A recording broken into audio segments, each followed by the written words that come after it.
Hi guys! Sa init ng panahon, napag-isipan namin mag-RG. At bago ko makalimutan, follow the page. Ayaw mo? Eh di wag. Huh? At dito nga, nag-duo RG kami ni Pakshet Malutong, which is siya yung MM dyan. Dito nga pala guys, naka-open mic kami. And nagka-problema lang sa mismong mic niya kasi nagka-crack-crack yung sound. So, hindi ko siya mailagay dito sa mismong clip, kaya nagbo-voice over na lang ako. Pero kasama ko rin naman siya dito ngayon, kabitsukol ko siya. At yun na nga pala guys, nakikipagpalit yung S1 namin dito kay Pakshet Malutong. Gusto kasi mag-MM and ito namang isa, hindi siya nagmi-mid lane. Pero ang gagawin nila, boom, nagpalitan sila. Napili ko nga pala si Hilda at napili naman niya si Parsa. At ito na ang lineup na nabuo namin at lineup ng kalaban. At ayun na nga, start na nga guys. Dito pa lang, ramdam ko na yung tension kasi hindi ako masyadong naghihilda. Kung nakita niyo man sa matches ko kanina, hindi pa ako naghihilda ng ganong karami. 7 or 9 lang yata yung hilda na ano. Ayan, sinamahan ko muna siya sa mid lane. Tapos, balak ko sana dito mag-invade eh. Tapos, pupunta ako sa red buff kasi nakita ko na si Leo Ward pala yung core nila. Eh, usually, red talaga inuunan yan eh. Ayan, inaagaw ko sana eh. Kaya lang, hindi kayang agawin. So, tara na lang sa MM. Kasi ito ang pag-asa ng bayan, di ba? Pag-asa? Pag-asa ito ng bayan. Ano ba yan? Nabubulol pa ako. Ayan, nakikipagtipi-tipi pa siya para siyang ano dyan. Kaya, dyan, lalayasan ko na siya. Kasi yung core namin, no, walang mapa. At dito ay napalalim ako masyado. Kasi nga naman, kinalaban ko ba naman yung apat? Dito naman, turtle kami. Diyan kasi iniisip ko kung magta-turtle pa kami kasi low health naman sila. And ayun, nakuha na lang. At nakapag-recall ako. At dito, dumalaw na ako sa MM ulit kasi dinudumog na siya dito na para siyang artista. Dito, ayan, nag-ulti si Parsa. Akala mo, damage, oh. O, diba? Ala. Ano gagawin namin? Tatakbo sana kami dyan. Ang problema, ayaw nilang umatras. O, yan. Nandyan na yung core namin, diba? O, tas level 4 pa ako. Walang lumalabas na kalaban. Ayan, biglang ano dyan si Leo Mordo. Umaarangkada yung kabayo niya. O, patay ang hinayupak.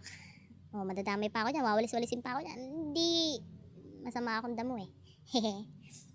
At yun na nga.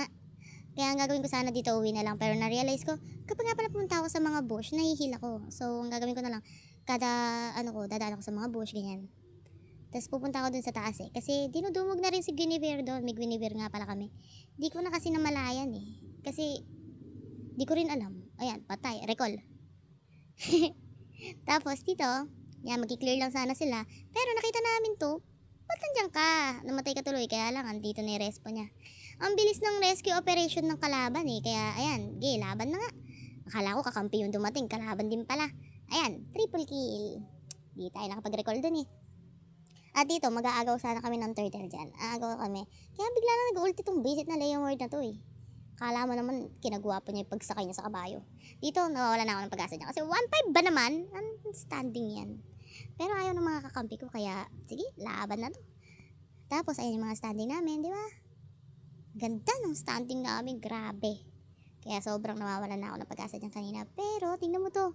Pagpasok ko, boom. Wala na yung mga kampi ko, patay pa ako. Nawalan na. Ayan, sabi ni Leslie, magkakamali daw yun. Pero hindi ko inaasahang hindi totoo yung sinabi ni Leslie. Just lang. Ayan, pinapasok na nga kami dito. Tingnan mo, para bang walang toring sumasak. Naku naman. Dito, pagpasok namin, patay. O, diba?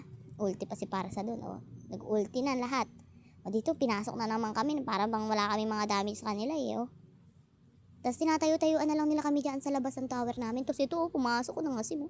Kakamali ka boy. Pero napatay niya pa rin naman si Parsa. Pero nabigyan ko din siya dyan. And, ayun. Dito, Lord. At kukontest ka? Hindi pwede. Dito nga maglo-Lord sana kami. And, kaya lang kumukontest to eh. Pero magaling yung core namin. Nakaka-retry siya. Yun yung akala ko nung una. Ayan o. Sino ba naman kasi nagsabi na pagkatapos mag-Lord, ipapalag. Nabigyan tuloy siya doon kanina. Tapos dito nag-ulti si Odette. Ayun, patay kaming lahat. Tatlo kaming namatay dyan. Nakakainis na dito yan eh. Nalulusaw na nga kami. Tapos ito, si Guinevere, pinalagan si ano. Ito habulin pa yan siya. Pinagbabak na namin siya dyan. Kasi nga, lugi na kami. And yung taas namin is kailangan i-def. Kaya pinabababa na namin siya dyan. And yun, sumunod naman siya. Tapos dito, Hindi na lang na talaga kasi natapos yung mga clash na yun eh. Dito sinundan ko na si Parsa para makascore na kami. O yan, patay. Ulti. Kala mo takas ka pa. O dito naman, medyo napalalim sila. Sumugod ba naman sa 5? Sinong hindi mawawala sa mapa? O dito, bumaba naman na tong si Yuzong. E di, kalabanin ba naman kaming 4? O, di lusaw siya. Tapos yan, kaya pa kami nakapag-lord dyan. Tapos di ko napansin na low health na pala si Parsa. Tapos na siya lang naglo-lord doon. Tapos si Leslie din na yan, low health na rin siya. Tapos tutulungan ko lang sila. Tingnan mo, wala akong damage siya. Kaya sinagawa ko si Leslie, natulungan niya ako dyan. Kasi nga, wala akong damage Naka-tank build to Tawa-tawa pa siya dyan Tapos ayan na nga ba sinasabi ko si Hanabi kasi ang sakit na rin dito nung Hanabi. Ayan naglalag ako. Kita nyo, naglag ako. Naglalag ako sa Clash. Kaya hindi ako nakasama dyan. Kaya umatras muna ako. Sabi ko sa kanila, uwi muna ako, back muna ako. Tapos dito, bibigyan namin si Yuzong. Yan, akala ko napatay na namin si Yuzong. Ito pa pala siya kultok ka. Dito ipupush namin yung Tore. Pero makulit tong si Hanabi. Gusto yata niyang mabigyan Dito naman, medyo lumalim yung mga kakampi ko. Kaya nabigyan din sila. Lalong-lalo na yung corner yan. Kanina pa yan talaga. Nainis na nga ako dyan Pero ayan, nag-ulti na si Leomord. Nabigyan niya pa rin dyan si Parsa. Kasi isa pa yan Di naman kasi nag-mage nag-mage ayan na-stun na kami. Akala ko katapusan na ng mundo dyan Kasi paubos na ang buhay ko. Pero buti na lang, makunat ako masyado. Anyways, eto, yan. Nakuha niya yung 2, then pupukpukin na lang yan isa pa. Si Martis lang din talaga makakapatay dyan Buti nga nagka-score siya dyan Cheers. At yun nga guys, hahabulin namin dito si Hanabi hanggang katapusan ng mundo Talaga kung meron lang akong flicker, tas hampas. Kaya lang hindi namin na siya hinabol dyan kasi nga may magaganap na Lord fight dito sa banda dito. Kasi nga magkaka-Lord Tapos ayan, inintay ko muna mawalan sila ng mga skills bago ako pumasok para sure yung pagtatank ko dyan na hindi ako malusaw ng mga yan. Tapos ayun, sabi ko sa kanila, back na Lord na lang tayo. Ayan, pa kami nakapag-Lord kasi nga nawala yung core nila. And yung core namin nandito pa. At yun nga, yung akala ko. Kasi may magaganap na namang sagupaan na para bang dinaig pa yung mga World War 2020 kanyan.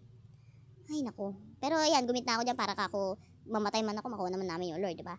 Tapos yun, dito, nagtatangke-tangke na ako dyan. Kaya lang, inuuna talaga nila yung malalambot Alam nila talaga na, hindi ako kaya dito Tapos yun, natira kami dito ni Leslie. Tapos, yung kalaban din, 2 yung natira sa kanila. Si Hanabi, saka hindi ko kilala isa, nakalimutan ko. Ayan, si Leomord.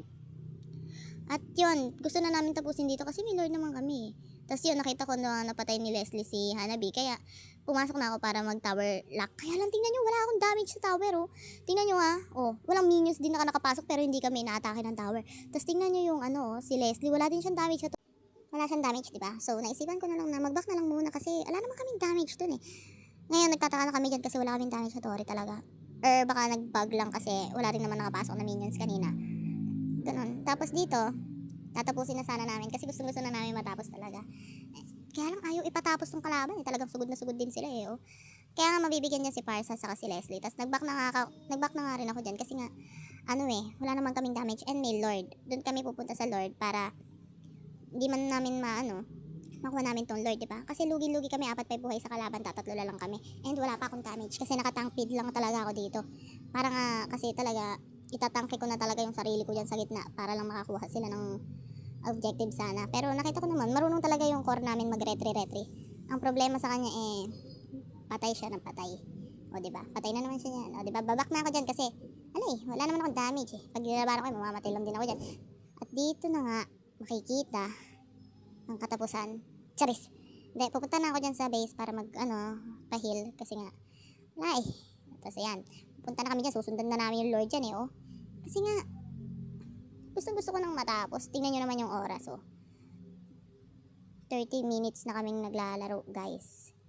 Alam nyo ba yun? 30 minutes na yung laro. Magta 30 minutes pa lang pala. Pero anyways, magta 30 minutes din talaga yan mamaya-maya. Tingnan nyo. Tapos dito, inantay namin yung mga kasama para kumpleto kami pag sumugod kami. Sabi ko sa kanila dyan, sama-sama kami magtatangke ako. Tapos binabawalan ko dyan si Parsa magtangke-tangke kasi hindi naman siya tangke. Tapos eto, ayan, gumit na ako dyan, stand pa ako. Nabigyan si Parsa, diba? Kulit kasi niya Tapos eto, inuuna nila yung MM. Tinatapos nila sa MM kasi hindi makaka-preheat yung MM. Tapos ayan, hinabol-habol ko talaga yan siya. Tapos nagulat na kami, tapos na pala. Hindi namin namalayan na natapos na. Akala namin pagka-clash pa, tapos na. Anyways, victory naman. And ayun, makikita natin dito Kung MVP ba ako? Hindi. At yun, hindi na nga natin i-report yung core kasi mabait naman tayo, di ba? At yun na nga, doon nagtatapos ang aming video. Bye-bye!